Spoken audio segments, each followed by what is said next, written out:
ओम नमः शिवाय। ओम नमः शिवाय। ओम नमो भगवते वासुदेवाय। ओम देवकी सुत गोविंद वासुदेव जगतपते देहि में तनियम कृष्ण त्वाम अहम शरणम गतः। अथ श्री ब्रह्म वैवर्त पुराण चतुर्थ श्री कृष्ण जन्म खंड त्रयोविंशो अध्यायः। प्रसंग क्रम से तिलोत्तमा तथा बलि पुत्र का दुर्वासा के शाप का वर्णन। ओम नमः शिवाय। ओम नमः शिवाय। ओम नमः शिवाय। ओम नमो भगवते वासुदेवाय। ओम देवकी सुत गोविंद वासुदेव जगतपते देहि में तनियम कृष्ण त्वाम अहम शरणम गतः। नारद उवाच केन पापेन बलिजो गर्दभत्वं वापः दुर्वासाः केन दोषेण सशाप दानवेश्वरम् केन पुण्येन वा नाथो बलिजः श्रीहरे पदं सहसैकत्वा मुक्तिश्च सम्प्राप दानवाधिपः। मुने सर्वं सुविस्तार्य वद सन्देहभञ्जनम् अहो कविमुखे काव्यं नूत्नं नूत्नं पदे पदे। नारायण उवाच शृणु वत्स प्रवक्ष्येऽहमितिहासं पुरातनम् पुरा श्रुतं धर्मवक्त्रात् पर्वते गन्धमादने। ओम नमः शिवाय। पाद्मकल्पं चावृत्तान्तं विचित्रं सुमनोहरं नारायण कथोपेतं कर्णपीयूषमुत्तमम् यत्र कल्पे तथा चेयं तत्र त्वामुपवर्हणः आकल्पजीवी सस्त्रीकः सुन्दरः स्थर यौवनः पञ्चा पञ्चाशत्कामिनीनां च पतिः शृङ्गार तत्परः वरेण ब्रह्मणस्त्वं च सुकण्ठो स्थिरयौवनम् अनुक्षणं पपुस्तास्ते सुन्दरं मुखपङ्कजं निमेषरहिताः सर्वाः कामबाणो प्रपीडिताः तासां प्राणैश्च घटितो विधिना त्वमेव श्रुतं दिवानिशं सहचराचा जीवन्ति त्वया विना पुष्पोद्याने च रहसि स्थाने स्थाने मनोरमे गह्वरेषु च शैलानां कन्दरेषु नदीषु च काननेषु च रम्येषु शमशाने जन्तुवर्जिते यथा मनोरथं ताश्च क्रीडां चक्रुस्त्वया सह तदा द्वैवाद्विधे शापाद् भूत्वा दासी सुतो भवान् अधुना ब्राह्मणः पुत्रो वैष्णवोच्छिष्टभोजनात् असंख्य कल्पजीवी च वैष्णव प्रवरो महान् ज्ञान दृष्ट्या सर्वदर्शी प्रिय शिष्यस्य धूर्जटे तस्य कल्पश्च वृत्तान्तं मुने मत्तो निशामय विस्तार्य दैत्य वृत्तान्तं कथयामि सुधोपमम् एकदैवो बले पुत्रो नाम्ना साहसिको बली स्वतेजसा सुरान् जित्वा प्रतस्थे गन्धमादिनम् चन्दनोक्षित सर्वाङ्गो रत्नभूषण भूषितः रत्नसिंहासनस्थश्च बहुसैन्य समन्वितः एतस्मिन्नन्तरे तेन यथा याति तिलोत्तमा रूपेणापसरसां श्रेष्ठा नानावेशविधायिनी। ओम नमः शिवाय। ओम नमः शिवाय। ओम नमो भगवते वासुदेवाय। ओम देवकी सुत गोविंद वासुदेव जगतपते देहि में तनियम कृष्ण त्वाम अहम शरणम गतः। चारु चंपक वर्णाभा रत्नाभरण भूषिता नव यौवन संपन्ना काम्ब बाणो प्रपीडिता ईसद्यास्य प्रसन्नास्य दिव्य वस्त्र सुविभ्रति वक्रभूभंग युक्ता सा गजेन्द्र मंदगामिनी स्तनमूरं मुखेन्दुं च दृष्ट्वा साहसिको युवा वायुना मुक्तवस्त्रायास्तस्या मूर्छामवापः। ओम नमः शिवाय। ओम नमः शिवाय। साददर्श बलेः पुत्रमतीव सुमनोहरं प्रफुल्लमालती मालां बिभ्रतां नवयौवनम् शरदपार्वणचन्द्रास्यं सुस्मितं सुमनोहरं दृष्ट्वा तं विस्मिता कामात् कटाक्षं चाचकार सा क्रीडायै चन्द्रलोकं च गच्छन्ति चन्द्रकामुकी तस्थौ केन छलेनैव मत्ता शृङ्गारलालिमा मत्ता श्रृंगार लालसा दर्शम दर्शम चा तस्यास्यं प्रहस्यं चक्र वक्र चक्षुषा दर्शम दर्शम चा तस्यास्यं प्रहस्य वक्र चक्षुषा अमुखस्याच्छादनं चक्रे वाससा सा पुनः पुनः। ओम नमः शिवाय। पुलकांकित सर्वांगम धर्म कर्मो समन्वितम बभूव काममत्ताया यो नौकाण्डूयनं जलाम औचिस अभिसस्मारं ससधरं बलिपुत्रो मनोरथा अहो को वेद भुवने दुर्गेयं पुंश्चली मनः पुंश्चल्यां यो हि विश्वस्तो विधिना सा विडम्बितः बहिष्कृतश्च यशसा धर्मेण स्वाकुलेन च वाञ्छितं नूतनं प्राप्य विनश्यति पुरातनम् तदा स्वकर्म साध्या सा को वा तस्या प्रियो प्रियाः देवै दैवे कर्मणि पौत्रे च दैवे कर्मणि पौत्रे च पुत्रे बन्धो न भर्तरि दारुणं पुश्चली चित्तं सदा श्रृंगार कर्मणि प्राणाधिकं रज्यतं प्राणाधिकं रतिज्ञं सामृतदृष्ट्या च पुंश्चली रत्नप्रदं रत्नविज्ञं विषदृष्ट्या हि पश्यति सर्वेषां स्थलमत्सेव पुंश्चली नाम च कुत्रचितो दारुणा पुंश्चली जातिर्नरघातिभ्य एव च निष्कृतिः सर्वभोगान्ते सर्वेषामस्ति निश्चितम् न पुंश्चली नाम विप्रेन्द्रो यावत् चन्द्रदिवाकरो। ओम नमः शिवाय। अन्यसाम कमनीनाम चा कीटम हन्तुं चायादया सा नास्ति पुंश्चली नाम तु कान्तं हन्तुं पुरातनं कान्तं दृष्ट्वा निहस्त्येव सोपायेनावलीलया रतिज्ञं नूतनं प्राप्य विषतुल्यं पुरातनं पृथिव्यां यानि पापानि पुंश्चलीष्वेन भारते तिष्ठन्ति ताभ्यो न परा पापिष्ठाः सन्ति केचन। ओम नमः शिवाय। पुंश्चली परिपक्वान्नम् सर्वपातक मिश्रितम् दैवे कर्मणि पौत्रे च नादेयं च तथा जलम् अन्नमभिष्टं जलम मूत्रं पुंश्चली नाम च निश्चितं दत्त्वा पितृभ्यो देवेभ्यो भुक्त्वा च नरकं व्रजेत शतवर्षं कालसूत्रे पञ्चत्येव सुदारुणे घोरान्धकारे क्रमयस्तं दशन्ति दिवानिशं पुंश्चल्यन्नं चायो भुङ्क्ते देवाद्यदि नराधमः सप्तजन्म कृतं पुण्यं तस्य नश्यति निश्चितम् आयुः श्री यशसाम हानिर्लोके परत्र च तस्माद्यान्नाद्रक्षणीयं पाकपात्रं कलत्रिकं पुंश्चली दर्शने पुण्यं यात्रा सिद्धिर्भवेद् ध्रुवं स्पर्शने च महापापं तीर्थ स्नानाद्विशुध्यति। ओम नमः शिवाय। स्नानं दानं व्रतं चैव जपश्च देवपूजनं निष्फलं पुंश्चली नाम च भारते जीवनं वृथा कथितं कुलाटाख्यानं दुर्गेयं च यथागमं संवादं च तयोस्तत्र प्राकृतं शृणु नारदो सा पुनश्चेतनां प्राप्य तां दृष्ट्वैव बले श्रुता कामातुरा प्रमत्तश्च जगामो कुलटान्तिकम् उवाच कुटिलापांगी पीन श्रोणी पयोधरम अब्रीडया वाससा वक्त्रमाच्छन्नं कुर्वती मुमुदा साहसिकुवाच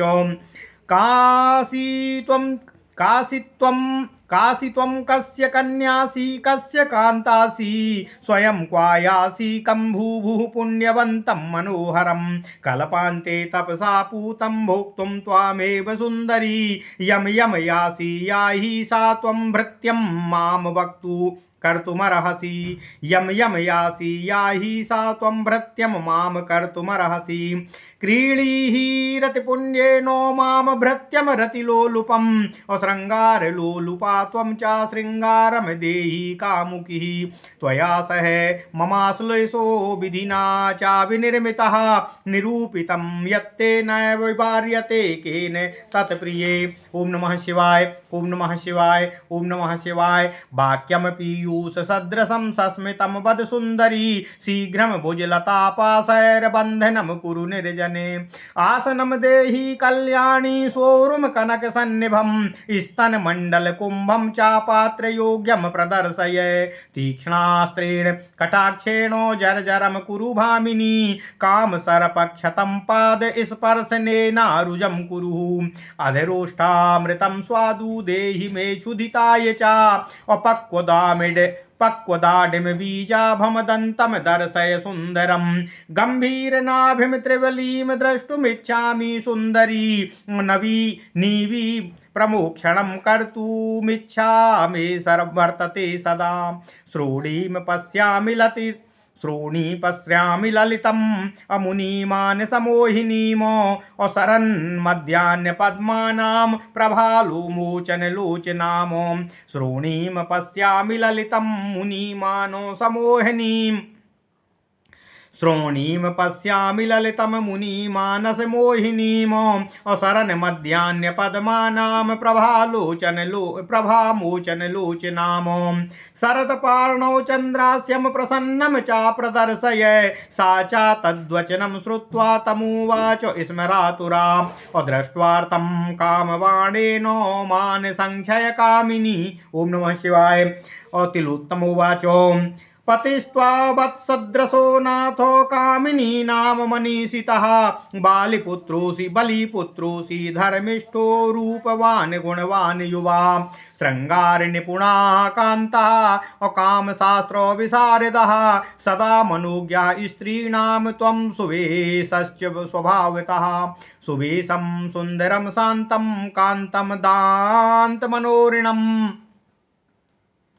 सुवेशं सुन्दरं शान्तं कान्तं दान्तमरोगिणम् अशृङ्गाररज्ञं गुणजं त्वां युवानं रसिकं शुचिं स्त्रीमनोज्ञं दयालुं च बलिष्ठं सन्तमीश्वरम् दातारमनुरक्तं च कान्तिमिच्छति कामिनी एते सर्वे गुणाः कान्तो सन्ति कान्ते त्वाय ध्रुवं त्वां न वाञ्छन्ति याः कान्तास्ता अभिज्ञाश्च वञ्चिता संतोषं ते करिष्यामि समागम्य विधुर्गृहात् अवेशं कृत्वा तु चन्दार्चं यात्राद्या तस्य कामिनीम् अन्यासलेषणमात्रेण भविता धर्मलङ्घना याश्च धर्मान् रक्षन्ति तासां च जीवनं वृथा चन्द्राश्लेषं च जानन्ति यास्ता मूढा प्रकीर्तिताः ता एव मात्र गर्भस्थाना प्राज्ञाः पौरुषे रसे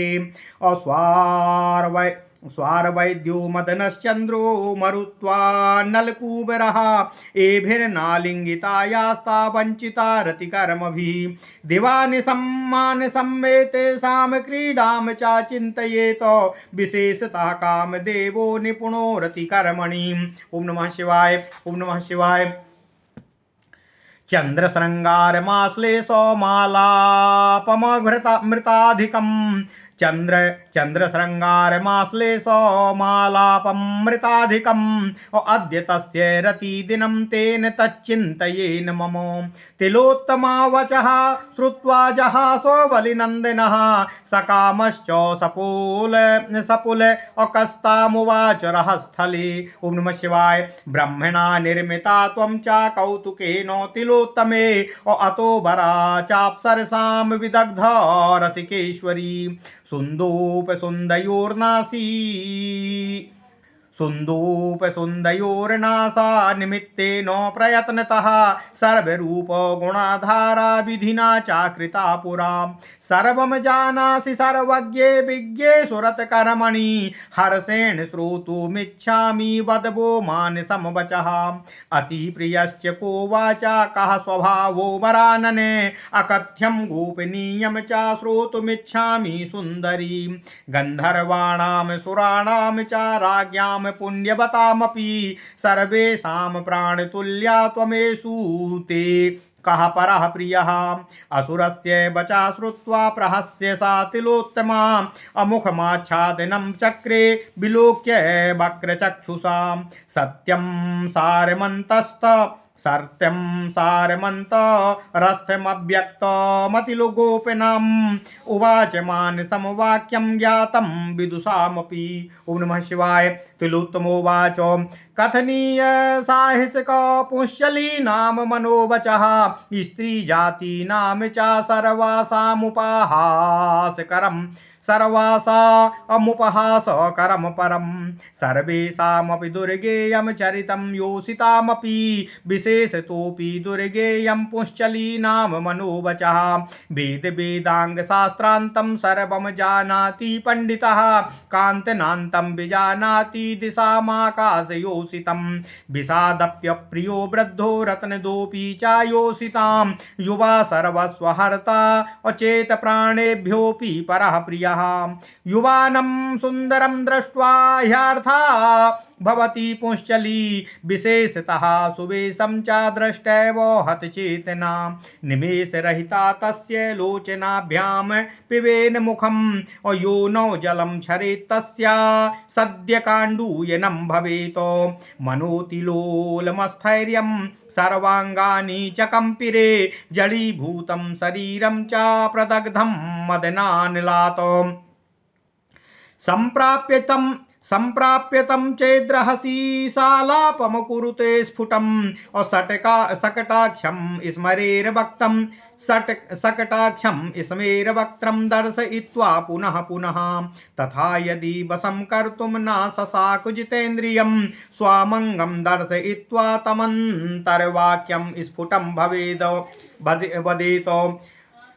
स्वमंगम दर्शयित्वा तमंतरवाक्यम स्फुटं वदेत। ओम नमः शिवाय। ओम नमः शिवाय। सा दुःसाध्ये नायके दुःखं भवेदा जन्म जन्मनि और तत्तुल्यं तत्परं प्राप्य तं विस्मरति पुंश्चली नाम प्रियः कः कः प्रियो वा महीतले अयोति श्रृंगार निपुणः सा च प्राणाधिका प्रियः पूर्वजारं पतिं पुत्रं भ्रातारं पितरं प्रसूम विशिष्टं नूतनं प्राप्य सर्वं त्यजति लीलया नादानेन नामानेन सत्येन स्तवनेन वा अनूपकारेण प्रीत्या वा सा साध्या सुरतिं विना शयने भोजने चापि स्वप्ने ज्ञाने दिवानिशं नित्यं सत्पुरुषाश्लेषं स्मरन्ति कुलटा स्त्रियः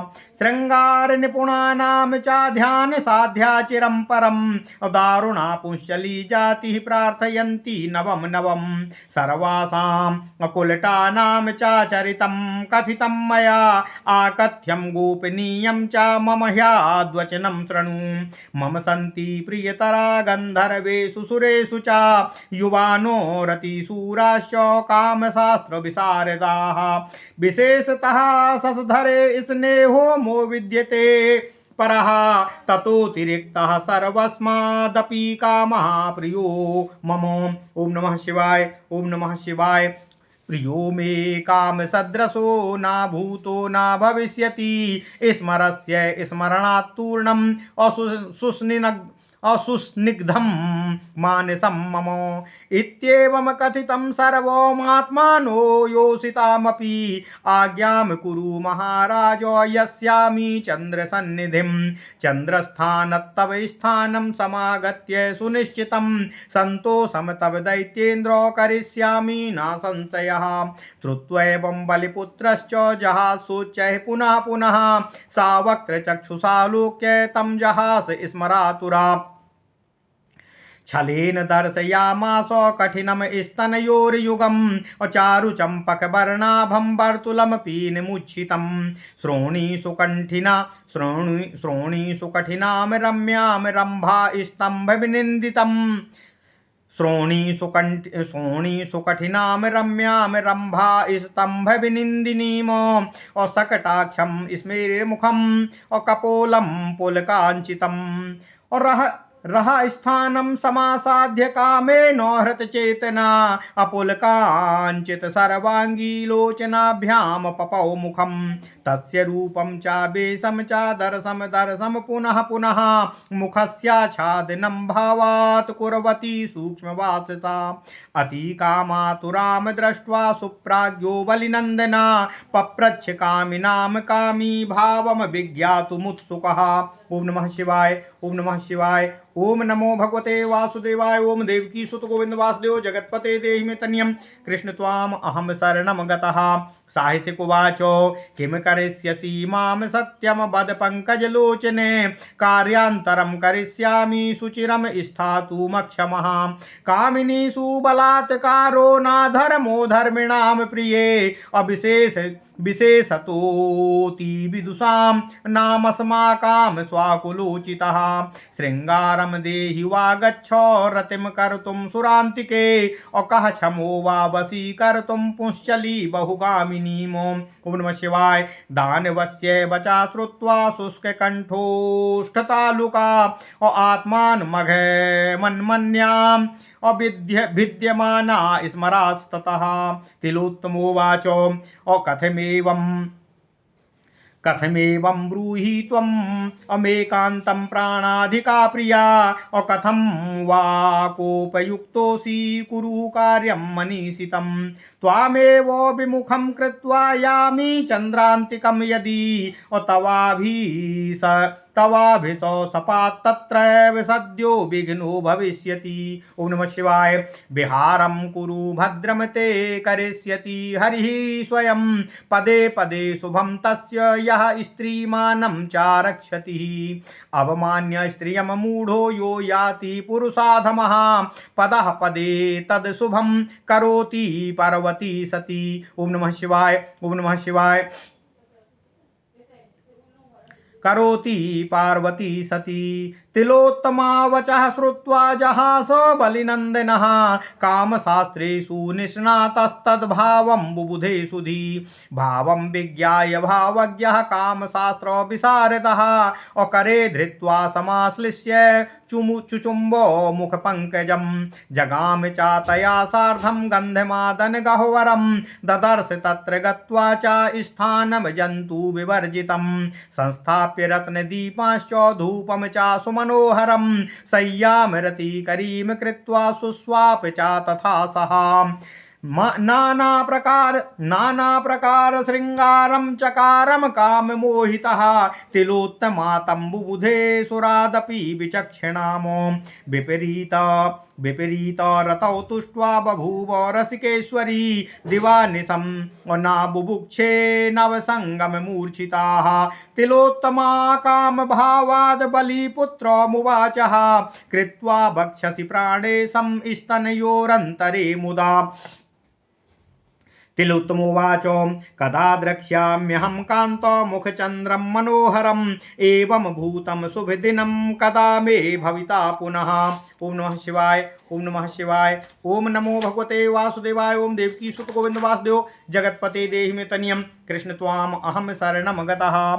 अयि किम रूपमाश्चर्य गुणो वा तव दानव अध्रुवं श्रृंगार निपुणस्तत्त्वात् परो नास्ति कश्चन मां विस्मरसिकालेनो पुरुषः षट्पदो यथा स्त्रीणां शतपुरुषाश्लेष आजीवं मानसि स्थितः सत्संगमः शुभदिने पुण्यात् पुण्यवतां भवेत् असद्विच्छेदो दुःखहेतुर्मरणादतिरिच्यते पीयूष भोजनात् स्वर्गवासादपि च दुर्लभः तत्संगमः असुखमयोऽप्यसत्संगो विषाधिकः क्षणामि तिष्ठ महाराज पुनरालिङ्गनं कुरु त्वया सार्धं मम प्राणा यास्यन्ति चेतसा सह इत्येव मुक्त्वा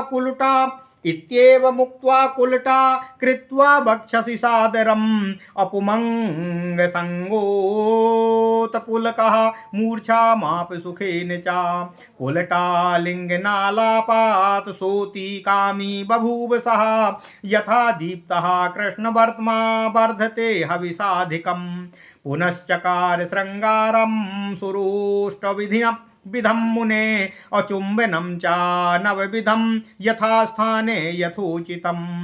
और नखदंत करय क्रीडाम चकार विविधाम पुनः किंकिणी नाम कंकणा नाम बभूव शब्द उल्बणः। ओम नमः शिवाय।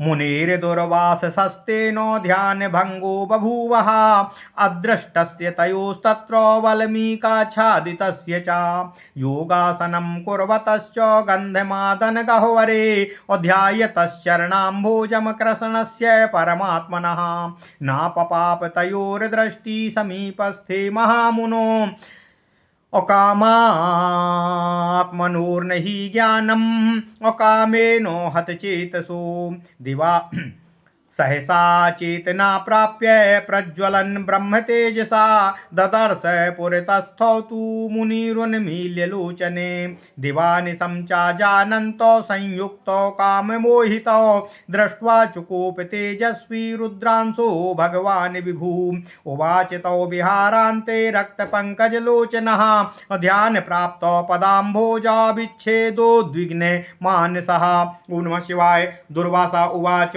उत्तिष्ठ गर्दभाकारो निर्लज्जा पुरुषाधमः अभक्त प्रधानस्य बलेः पुत्रः पशु समप्रभः देवो वा मानवो वापि दैत्य गंधर्व राक्षसा लज्जां कुर्वन्ति सततं स्वजातौ च पशूनि विना ज्ञान लज्जा विहीना च खरजातिर्विशेषतः तस्मात् त्वं दानव श्रेष्ठ खरयोनिं व्रजाधुना तिलोत्तमे त्वमुत्तिष्ठ लज्जाहीना चापुश्चली एतादृशी स्पृहा दैत्ये व्रजयोनिं च दानवीमो।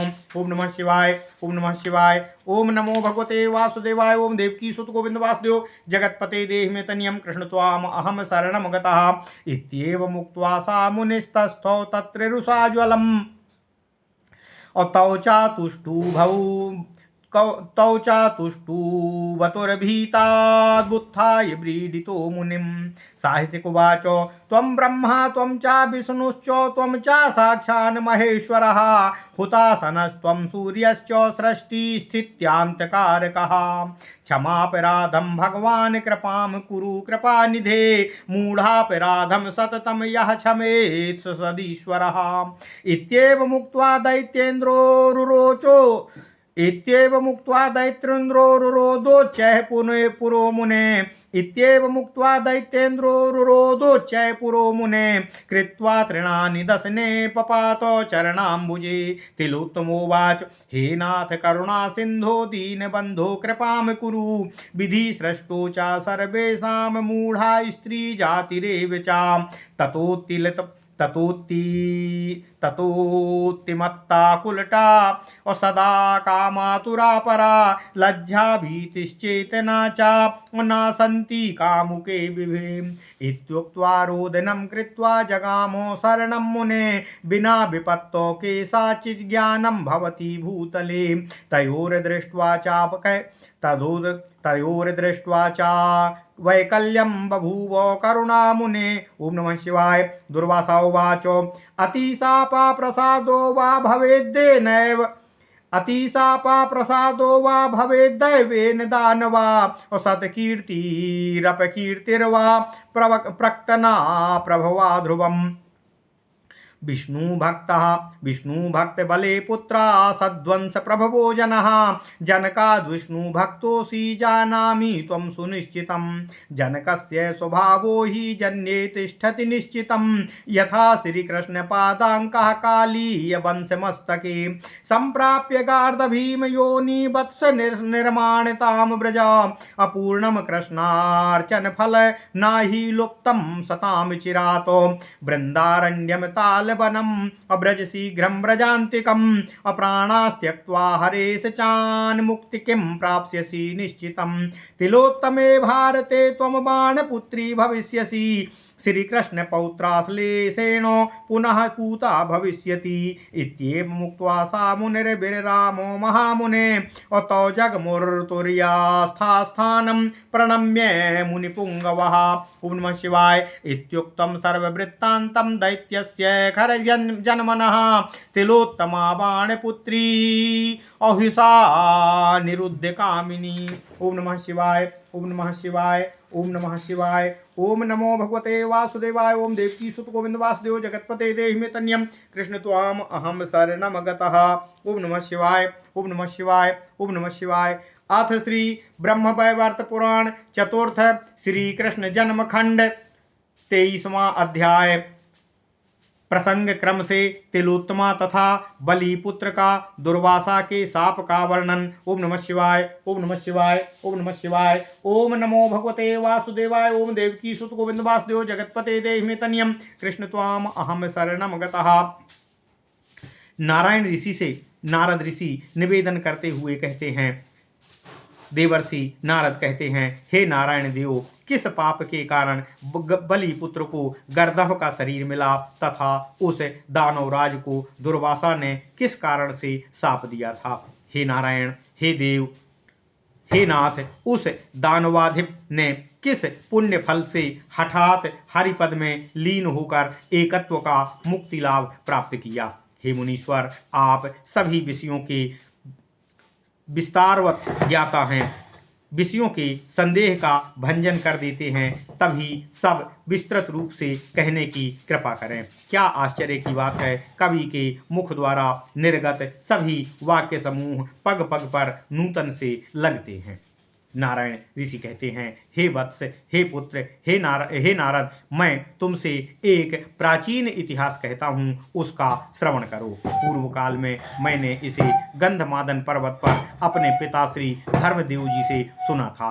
पद्मकल्प का यह वृत्तांत विचित्र सुमनोहर नारायण कथा से समन्वित है। यह कानों में प्रविष्ट होने पर उत्तम अमृत रूप प्रतीत होता है। जिस वाक्य की यह उत्तम कथा है, जिस कल्प की यह उत्तम कथा है, तब तुम उस कल्पांत तक जीवित रहने वाले श्रीयुत सुंदर स्थिर नौवन युक्त होकर 50 कामनियों के पति श्रृंगार तत्पर तथा ब्रह्मा के घर से सुकंठ गायक प्रवर उपवरहण नामक गंधर्व के रूप में जन्मरत थी।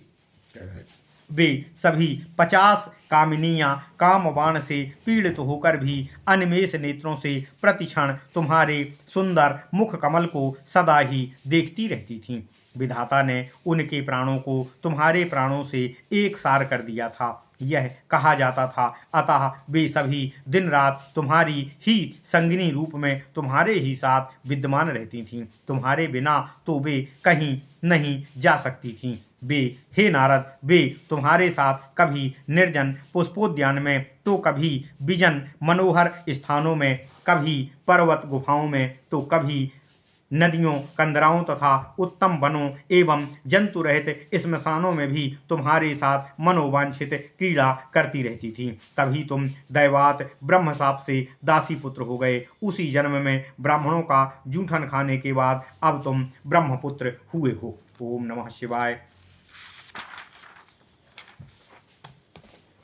नारायण ऋषि कहते हैं, हे नारद, इस समय तुम असंख्य कल्पों तक जीवित रहने वाले महान वैष्णव श्रेष्ठ नारद के रूप में जन्मरत हुए हो। तुम ज्ञान दृष्टि संपन्न सर्वदर्शी तथा शिव के परम शिष्य भी हो। हे मुनिवर, हे नारद, उसी कल्प का वृत्तांत मुझसे सुनो, मैं तुमसे कहता हूँ। अमृत के समान प्रतीत होने वाले दैत्य वृत्तांत का तुम मुझसे भली भांति श्रवण करो। यह मैं विस्तार से तुम्हें कहता हूँ। एक बार साहसिक नामक महाबली बलिपुत्र ने अपने बल से सभी देवताओं पर विजय प्राप्त कर लिया था।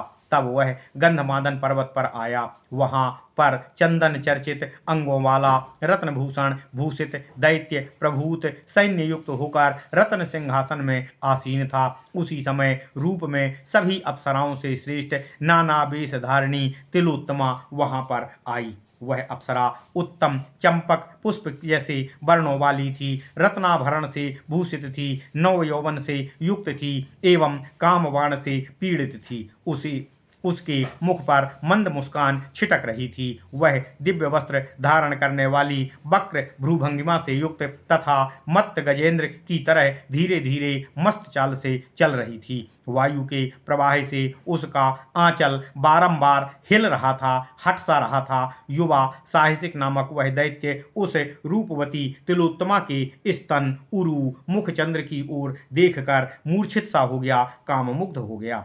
तिलोत्तमा ने भी उस अत्यंत मनोहर साहसिक को खिले हुए मालती पुष्पों की माला से भूषित नव यौवन संपन्न सर्दीय पूर्णिमा के चंद्रमा के समान मुखमंडल वाले मुस्कुराते हुए बलिपुत्र साहसिक को जैसे ही देखा, वह भी उसके काम के वशीभूत हो गई। वह मुस्कुराते हुए तिरछी चितवन से साहसिक दैत्य को देखने लगी। वह क्रीड़ार्थ चंद्रलोक पर जा रही थी, तथापि वह बलिपुत्र के साथ क्रीड़ा की प्रत्याशा में किसी छल का आश्रय लेकर वहीं पर रुक गई। तभी वह विलासिनी अप्सरा हंसते हुए तिरछी चितवन से बारंबार साहसिक की ओर देखने लगी तथा बारंबार अपनी लज्जा का प्रदर्शन करती हुई अपना मुख वस्त्रों से ढक लेती।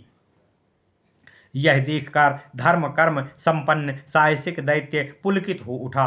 उधर कामोन्मत्त अप्सरा की योनि में खुजलाहट होने लगी तथा अप्सरा की योनि आर्द्र हो उठी। बलिपुत्र के साथ संयोग की लालसा के कारण उसने चंद्रमा को विस्मृत कर दिया। पुंश्चली स्त्री का मन इतना दुर्गेय होता है कि उसका रहस्य वेद भी नहीं जान सकते हैं। जिस भी व्यक्ति ने पुंश्चली नारी पर विश्वास कर लिया, वह तो विधाता द्वारा विडंबित अर्थात वंचित ही मानो। उसका अपना कुल, धन तथा यश सब कुछ नष्ट हो जाता है। ऐसी नारी नए इच्छित पुरुष को पाकर पुरातन प्रेमी को भूल जाती है। उसकी पुराने प्रेमी के प्रति रुचि नहीं रह जाती। वे केवल अपना स्वार्थ साधन करती हैं। ऐसी स्त्री का ना तो कोई प्रिय होता है और ना ही कोई अप्रिय होता है। जो पुंश्चली नारी है, उसका लगाव दैव पैतृ कार्यों में नहीं लगता। उसके मन में पुत्र, बंधु, स्वामी के प्रति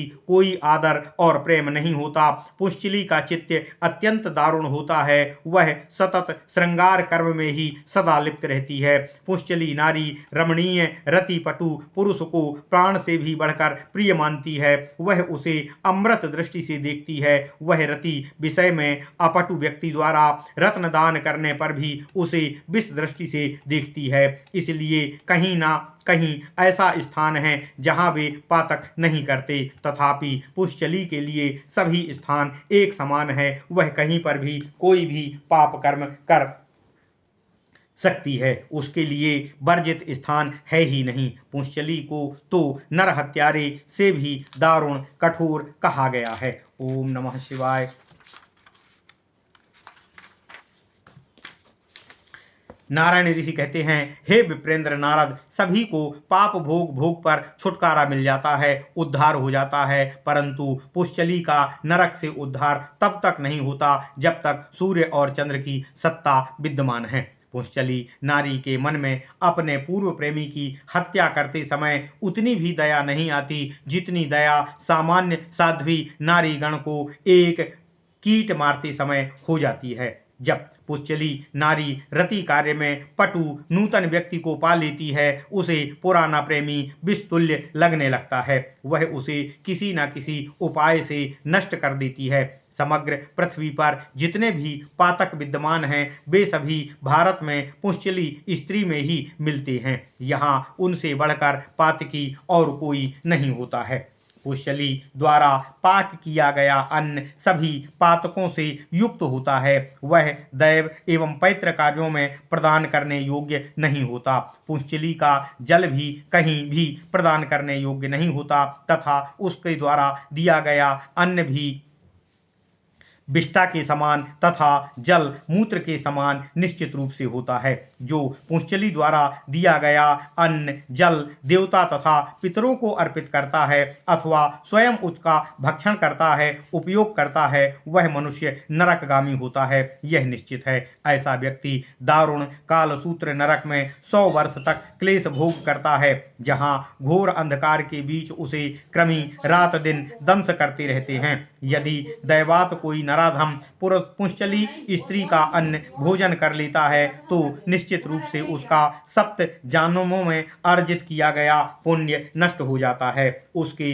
आयु यश की हानि इहलोक और परलोक दोनों में हो जाती है। तभी कहा गया है कि स्त्री को तथा भोजन पकाने वाले पात्र की यत्न पूर्वक रक्षा करें। शकुन के अनुसार यदि यात्रा काल में पुंश्चली स्त्री का दर्शन हो तब वह पुण्यदायक है, तथापि उसका स्पर्शन महापापप्रद है जो केवल तीर्थ यात्रा से शुद्ध होता है। भारतवर्ष में पुंश्चली का जन्म लेना व्यर्थ है, क्योंकि वह स्नान, दान, व्रत, जप, देव पूजा आदि चाहे जो भी करे वह सभी फलहीन होता है। हे नारद, प्रसंग क्रमेण मैंने यह उल्टा प्रसंग तुमसे कहा है। अब साहसिक एवं तिलोत्तमा का संवाद रूप वास्तविक प्रसंग में तुमसे कहता हूँ। नारायण ऋषि कहते हैं, हे नारद, जब साहसिक दैत्य ने क्रमशः पुनः चेतना का लाभ प्राप्त किया तब वह तिलोत्तमा को देखते ही कामातुर प्रमत्त होकर उस उल्टा के पास चला गया।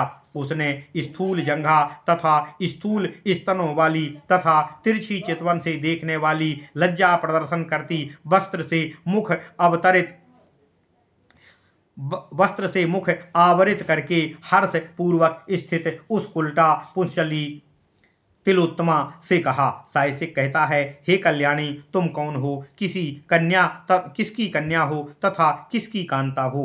हे सुभ्रू, तुम स्वयं कहाँ जा रही हो। ऐसा मनोहर अथच कल्पांतकारी तप से पवित्र हो गया ऐसा पुण्यात्मा व्यक्ति कौन है जो तुम स्वयं उसके यहाँ जा रही हो। तुम जा सकती हो, तथापि मुझे अपना भृत्य बना लो। हे कामुकी, हे रत्न रूपी मूल्य प्रदान करके इस रति लोलुप भृत्य को तुम क्रय कर लो। ओम नमः शिवाय।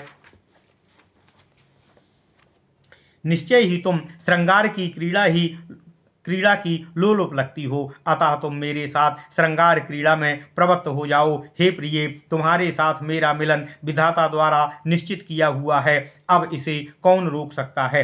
हे सुंदरी, तुम अपनी अमृतमयी वाणी से कुछ कहो। तुम शीघ्र अपनी बाहुरूपी लता के बंधन से इस निर्जन में मुझे बांध लो। हे कल्याणी, अपनी कनक के समान सुंदर जंघाओं का आसन मुझे प्रदान करो। पात्र के समान अपना स्तन मंडल घट मुझे प्रदर्शित करो। हे भामिनी, अपने कटाक्ष रूपी तीक्ष्ण अस्त्र से मुझे और मेरे मन को जर्जर कर दो। हे प्रिये, काम रूप सर्प ने मुझे डस लिया है, अपने चरणों के स्पर्श से उस डसे हुए स्थान को तुम रोग रहित कर दो। हे मुझ भूखे को अपनी स्वादु अधरोष्ठामृत का पान कराओ। पके अनार बीज की आभा वाले अपने सुंदर दांतों का मुझे दर्शन कराओ। हे सुंदरी, मैं तुम्हारी गहरी नाभि का दर्शन करना चाहता हूँ जो त्रिवली युक्त है। मेरे मन में सदा तुम्हारा नीवी बंधन खोलने की इच्छा हो रही है। मैं तुम्हारी श्रोणी का दर्शन करने की इच्छा को रोक नहीं पा रहा हूँ। शरतकालीन मध्याह्न काल में खिले कमल की कांति का भी हरण करने वाले तुम्हारे सुंदर नेत्रद्वय को मैं सतत देख रहा हूँ। अब कृपया शरतकालीन पूर्ण चंद्र के समान प्रभापूर्ण अपना प्रसन्न मुख पर पड़े वस्त्राच्छादन को हटाकर मुझे इसका दर्शन कराओ। साहसिक का वचन सुनकर कामातुर कामनी ने जो मान का नशा करने वाली थी उस कामवान पीड़ित दैत्य से कहा।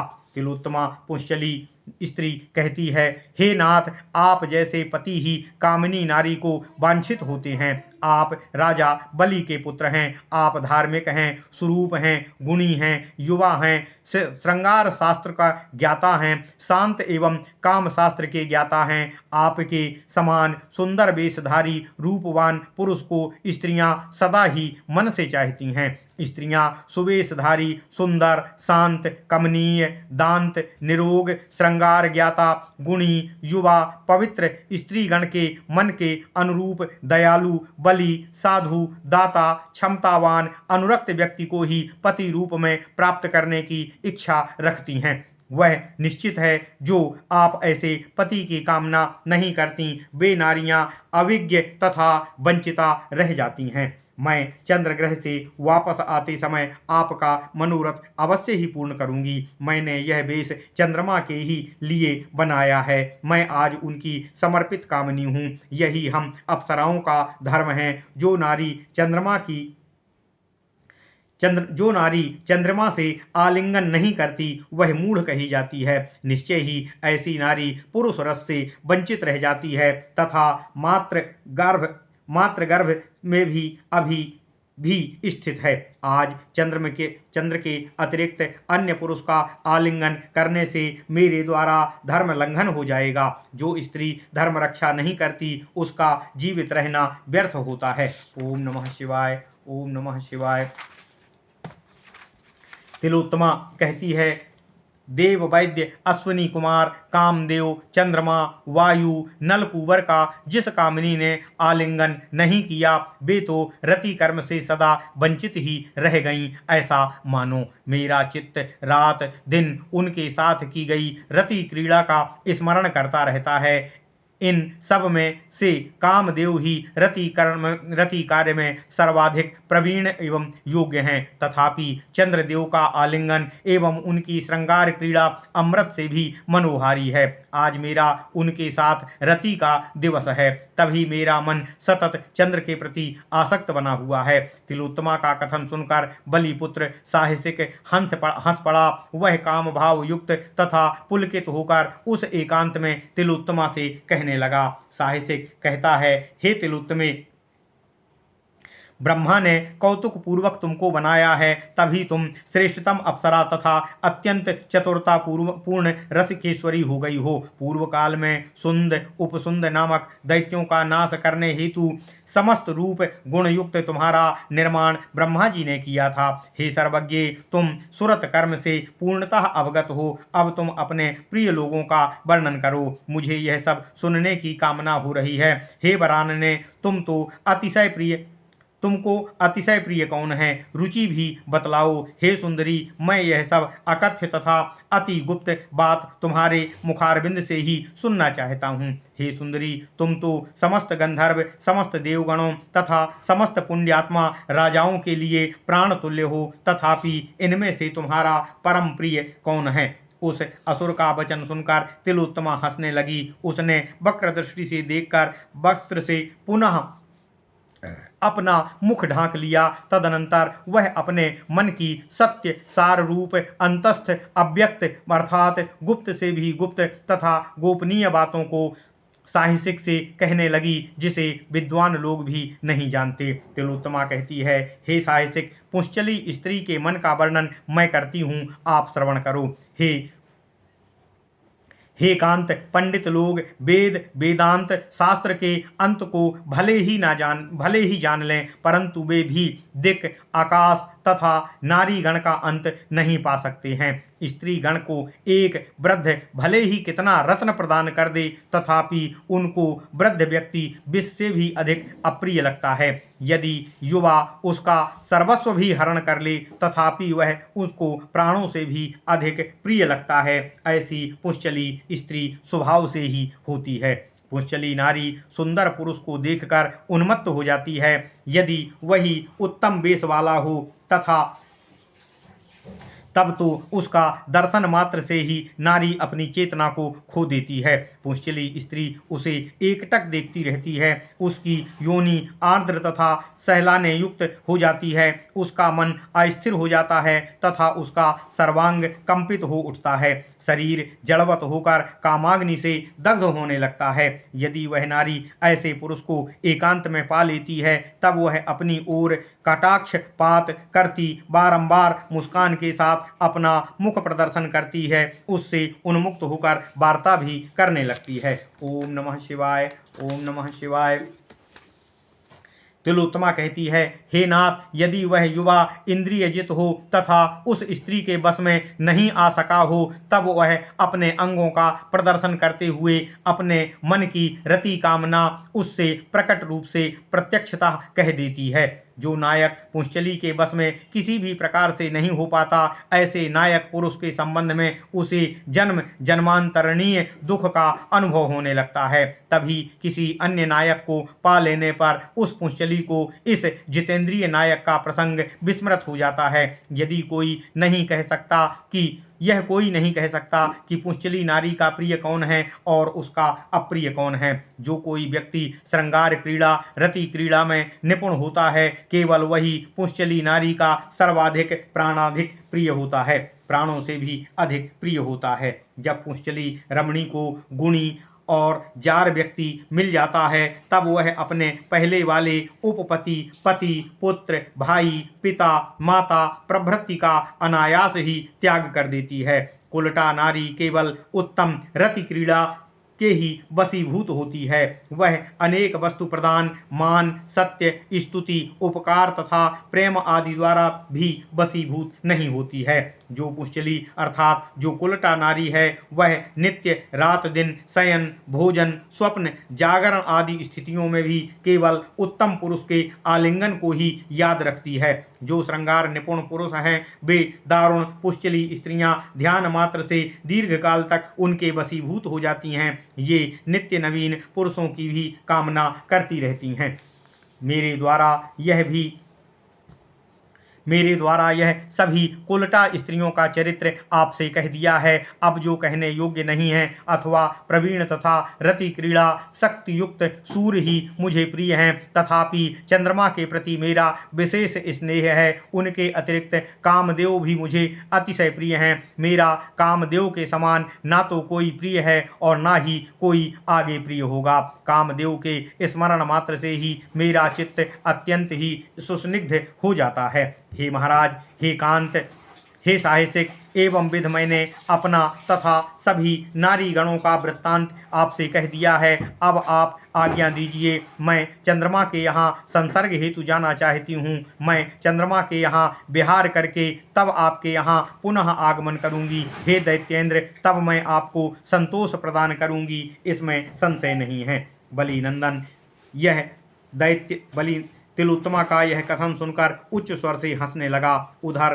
कामातुर तिलोत्तमा भी बारंबार उस पर कटाक्षपात करते हुए मुस्कुराने लगी। तभी इस अप्सरा ने छल के साथ अपना चंपक पुष्प के समान वर्ण तथा आभा संपन्न कठोर गोलाकार स्थूल दोनों स्तन और कदली स्तंभ को भी लज्जित करने वाली अपनी जंघाओं का कटाक्ष युक्त अपने मुख कमल का तथा पुलकित कपोल का साहसिक को दर्शन कराया। उस निर्जन प्रदेश में काम बाण से हत ज्ञान एवं पुलकित अंगों वाली तिलोत्तमा अपने ओम नमः शिवाय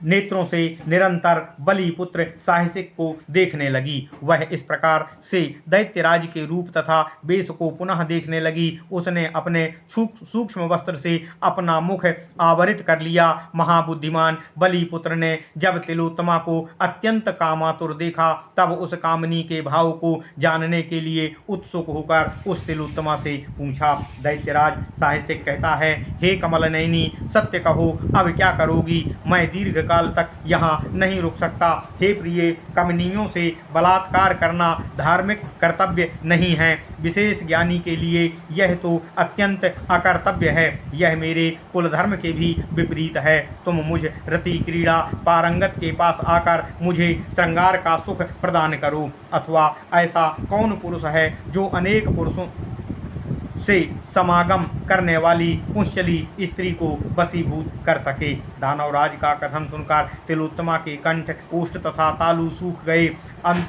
अंततः काम के वशीभूत होने के कारण उसने मान त्याग दिया। उसने मन ही मन अपनी निंदा करते हुए कहा। तिलोत्तमा कहती है, हे कांत, आप ऐसी बातें क्यों कह रहे हैं? आप तो मुझे प्राणाधिक प्रिय हैं। आप क्रोधित क्यों हो रहे हैं? आपकी जो इच्छा हो आप वैसा करिए। यदि मैं आपको असंतुष्ट होकर चंद्रमा के यहाँ जाती हूँ, तब आपके अभिशाप के कारण तत्काल वहीं पर पहुँचते ही विघ्न पड़ जाएगा।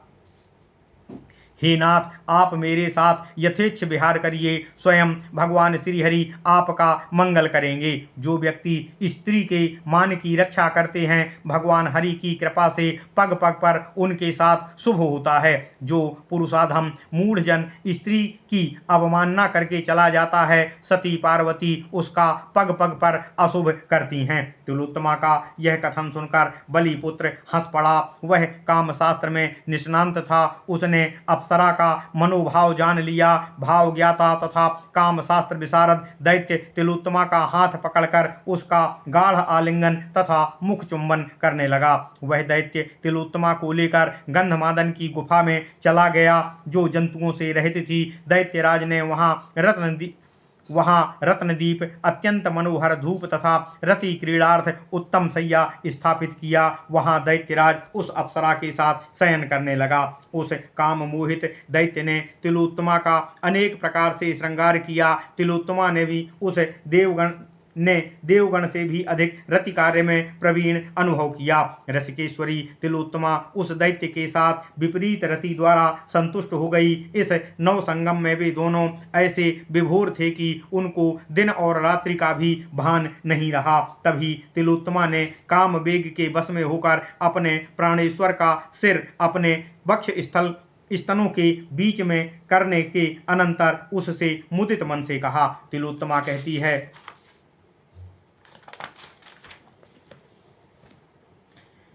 हे कांत, अब मैं कब आपके मनोहर मुख चंद्र का दर्शन कर सकूंगी? कब मेरे जीवन में पुनः यह शुभ घड़ी आएगी? हे दानवेश्वर, आपका रूप तथा गुण आश्चर्यमय है। यह निश्चित है कि श्रृंगार क्रीड़ा में आपके समान निपुण और कोई नहीं है। हे नाथ, भ्रमर की तरह आप मुझे विस्मृत कर देंगे, जैसे भ्रमर एक पुष्प का रसपान करके उसे भूलकर अन्य सुंदर पुष्प की ओर आकर्षित होकर चला जाता है।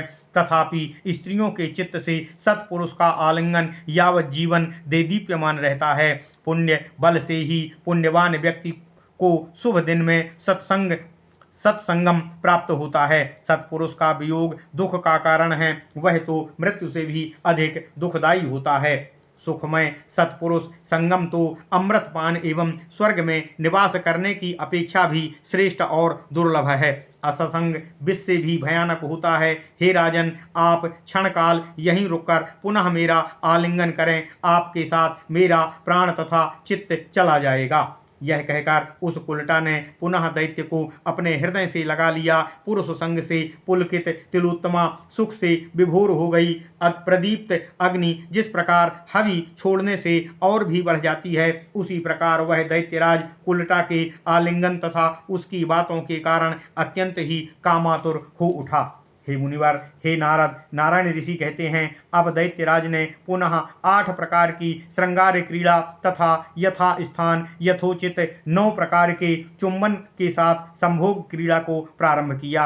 वह तदनंतर पुनः नख, दंत तथा हाथों से भी नाना प्रकार की काम क्रीड़ा करने लगा। इससे किंकणियों तथा कंकड़ों का शब्द गुंजारित हो उठा। वहीं निकट स्थल पर महर्षि दुर्वासा दीर्घ काल से ध्यान मग्न थे। दीर्घकालीन तपश्चरण के कारण मुनि का शरीर दीपक की बाबी के समान छिप सा गया था, अतः वे इन दैत्य तथा अप्सराओं को दृष्टिगोचर नहीं हो पाए थे। इस किंकिणी आदि के गुंजार से जो तीक्ष्ण शब्द हुआ, उससे उसी पर्वत गुहा में विराजमान परमेश्वर कृष्ण के चरण कमल में ध्यान में निमग्न महर्षि का ध्यान भंग हो गया। दैत्यराज तथा अप्सरा ये दोनों काम क्रीड़ा में नष्ट चित्त हो गए थे। उस स्थिति में कामी गण को ज्ञान नहीं रह जाता है। उन्होंने काम मोहित संयुक्त अवस्था में दिन रात का भी भान नहीं था। उनको देखकर रुद्र अंशोत्पन्न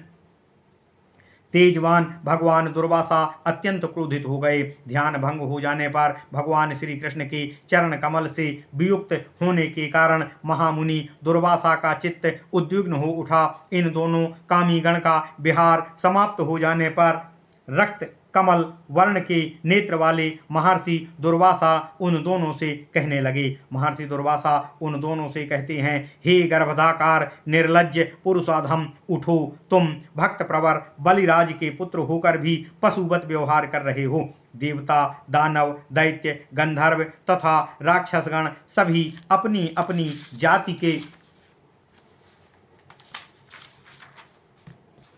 प्रति लज्जा रखते हैं, केवल पशु जाति में लज्जा नहीं रह जाती है। विशेषतया गर्दभ जाति ही ज्ञान तथा लज्जा से रहित होती है। हे दानव श्रेष्ठ, अतः तुम गर्दभ योनि को प्राप्त करोगे। हे तुलोत्तमा, तुम उठो, तुम लज्जा रहित उल्टा हो, तुम दैत्य के प्रति प्रेम रख रही हो, अतः तुम दानवी योनि प्राप्त करोगी। यह कहकर क्रोध से प्रज्वलित मुनि दुर्वासा मौन हो गए। तब दैत्यराज एवं तिलोत्तमा लज्जित होकर मुनि प्रवर की स्तुति करने लगे। साहित्यिक कहता है, हे ऋषिवर, आप ही ब्रह्मा, आप ही विष्णु तथा आप ही साक्षात महेश्वर हैं। आप ही अग्नि तथा सृष्टि स्थिति प्रलयकारी सूर्य देव भी हैं। हे भगवान, आप हमें क्षमा करिए। हे कृपानिधि, आप अधम पर कृपा करिए। हे प्रभु, आप मुझ मूढ़ के अपराध को क्षमा करिए। जो मूढ़ जन के अपराध को सदा क्षमा करता है वही सत्य में ईश्वर है। हे मुनिवर, यह कहकर नारायण ऋषि कहते हैं, यह कहकर दैत्येंद्र अत्यंत रोते हुए दांतों में तृण दबाकर अत्यंत दीनता का प्रदर्शन करते हुए ऋषि दुर्वासा के चरणों पर गिर पड़ा। तिलोत्तमा ऋषि दुर्वासा से प्रार्थना करते हुए कहती है, हे नाथ, हे करुणा सिंधु, हे दीनबंधु, आप कृपा करिए। विधाता ही सबके करता हैं। उनके द्वारा सृष्ट किए गए प्राणीगण में स्त्री जाति सबसे मूढ़ कही गई है। हे प्रभु, उससे भी जो उल्टा स्त्री है वह मत्त तथा अत्यंत कामातुर होती है। हे विभो, जो कामुक होते हैं उनमें भय, चेतना तथा लज्जा बहुत ही कम होती है। यह कहकर रुदन करती हुई तिलोत्तमा ने मुनि दुर्वासा की शरण ले लिया। बिना विपत्ति झेले भूतल पर किसे ज्ञान मिला है। उनकी यह विफलता देखकर मुनि करुणा से पूर्ण हो गए। मुनि दुर्वासा कहते हैं, हे राजन, हे साहसिक, दैव वसात ही प्राणियों को अभिशाप व कृपा मिलती है। सबकी सत्कीर्ति अथवा अपकीर्ति भी पूर्व कर्म के फल से ही उत्पन्न होती है। हे वत्स, तुम भगवान श्रीहरि विष्णु के भक्त बलि के पुत्र तथा उत्तम वंश में जन्मे हो। तुम अपने पिता की तुलना में अधिक भगवान श्रीहरि विष्णु जी के प्रति भक्ति रखते हो, यह मुझे निश्चित रूप से ज्ञात है। पिता का स्वभाव पुत्र में ही रहता है। भगवान श्री कृष्ण के पद चिन्ह जिस प्रकार काली के मस्तक पर हैं, उसी प्रकार उस सर्प के वंशज के मस्तक पर भी विद्यमान हैं। हे वत्स, तुम गर्दभ योनि पाकर निर्वाण मुक्ति प्राप्त करोगे। पूर्वकृत कृष्णार्चन अनंत काल में भी व्यर्थ नहीं होगा। तुम शीघ्र ब्रज के पास स्थित तालवन में जाओ, वह वृंदावन में है। तुम कालांतर में भगवान श्री कृष्ण चक्र से हृत होकर अर्थात मृत्यु को प्राप्त करोगे, निश्चित रूप से मुक्त हो जाओगे। हे तिलोत्तमे, तुम भारत में बाणासुर की पुत्री उषा के रूप में जन्म लोगी। तुम भगवान श्री कृष्ण प्रभु के पौत्र अनिरुद्ध से विवाहित होकर पवित्र हो जाओगी।